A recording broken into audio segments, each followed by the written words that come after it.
കോൺഗ്രസ് എംപിമാരെ നരേന്ദ്രമോദി സർക്കാർ രാഷ്ട്രീയ പകപോക്കലിന് വിധേയരാക്കുന്നുവെന്നാരോപിച്ച് പന്തം കൊളുത്തി പ്രതിഷേധ പ്രകടനവുമായി പനേപ്പള്ളി മണ്ഡലം കോൺഗ്രസ് കമ്മിറ്റി. കപ്പലണ്ടി മുക്ക് ജംഗ്ഷനിൽ നിന്ന് ആരംഭിച്ച പ്രകടനം DCC അംഗം MA മുഹമ്മദ് അലി ഉദ്ഘാടനം ചെയ്തു. പാർലമെന്റിലേക്ക് അതിക്രമിച്ചു കയറി ഭീകരാന്തരീക്ഷം സൃഷ്ടിക്കപ്പെട്ട സംഭവത്തിൽ അന്വേഷണം ആവശ്യപ്പെട്ട കോൺഗ്രസ് എംപിമാരെ നരേന്ദ്രമോദി സർക്കാർ രാഷ്ട്രീയ പകപോക്കലിന് വിധേയരാക്കുന്നുവെന്നാരോപിച്ചാണ് പ്രതിഷേധം നടത്തിയത്. പനേപ്പള്ളി മണ്ഡലം കോൺഗ്രസ് കമ്മിറ്റിയുടെ നേതൃത്വത്തിൽ കപ്പലണ്ടി മുക്ക് ജംഗ്ഷനിൽ നിന്നും ആരംഭിച്ച പ്രകടനം DCC അംഗം MA മുഹമ്മദ് അലി ഉദ്ഘാടനം ചെയ്തു. BJP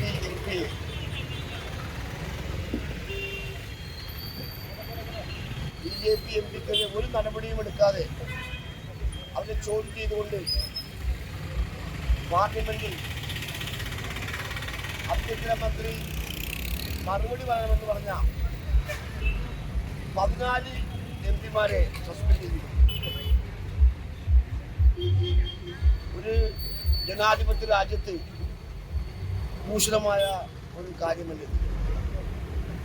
രാജ്യം എങ്ങോട്ടാണ് പോകുന്നത് എന്ന് ചിന്തിച്ചു പോകുന്ന ഒരു കാലഘട്ടമാണിത്.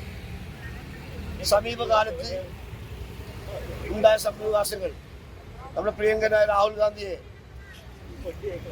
അദാനിയെയും മോദിയെയും ബന്ധിപ്പിച്ചുകൊണ്ട് സംസാരിച്ചതിന് നമ്മുടെ പ്രിയങ്കരായ രാഹുൽ ഗാന്ധിയെ പാർലമെന്റിൽ സസ്പെൻഡ് ചെയ്തു.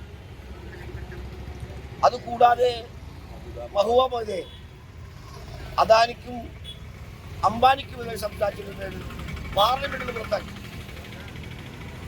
മാത്രമല്ല, സമീപകാലത്തുള്ള 2 സുപ്രീം കോടതി വിധികൾ നമ്മൾ ഇരുത്തി ചിന്തിപ്പിക്കുന്ന കാര്യമാണ്. മണ്ഡലം പ്രസിഡന്റ് TM റിഫാസ് അധ്യക്ഷത വഹിച്ചു. Block treasurer Haseem Hamsa, block സെക്രട്ടറിമാരായ MU ഹാരിസ്, PM നാസർ, മഹിളാ കോൺഗ്രസ് ജില്ലാ secretary Sheeja Sudheer, Laila Kabeer, Mejo K Augustine, CM Navab, Afsal Ali, Sunitha Shameer, TA Galeel, Pushpa Roshan, Shameer Babu, Jasmi Panappally എന്നിവർ സംസാരിച്ചു.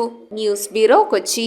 ഈ ക്രിസ്മസ് പുതുവത്സര കാലത്ത് വമ്പിച്ച ഓഫറുകളുമായി സോൾട്ട് ഹൈപ്പർ മാർക്കറ്റ് നിങ്ങൾക്കായി ഒരുങ്ങിക്കഴിഞ്ഞു. നിങ്ങളുടെ വീട്ടിലേക്ക് ആവശ്യമായ എല്ലാ പ്രോഡക്ട്സുകളും വൻ വിലക്കുറവിൽ. സോൾട്ട് സ്പെഷ്യൽ പ്രോഡക്ട്സ് ഉൾപ്പെടെ എല്ലാ ബ്രാൻഡുകളുടെയും പ്രോഡക്ട്സുകൾ മാർക്കറ്റ് വിലയേക്കാൾ കുറഞ്ഞ വിലയിൽ സോൾട്ട് ഹൈപ്പർ മാർക്കറ്റിൽ നിങ്ങൾക്ക് ലഭ്യമാണ്.